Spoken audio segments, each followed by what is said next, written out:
Starting to take the engine out the Derbi Senda.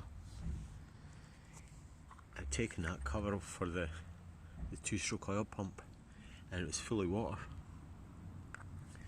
I think I've found out why that piston, lack of lubrication, that cable snapped. That's seized up. Solid.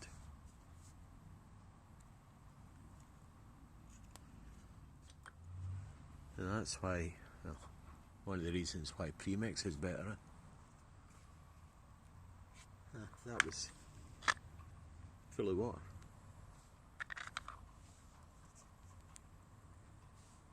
That's a Derbi engine out and it's on the operating table. Now I've done one of the rebuilds on the Aprilia RX50, so if you want to check that out, I'll leave a link in the description because it's exactly the same engine.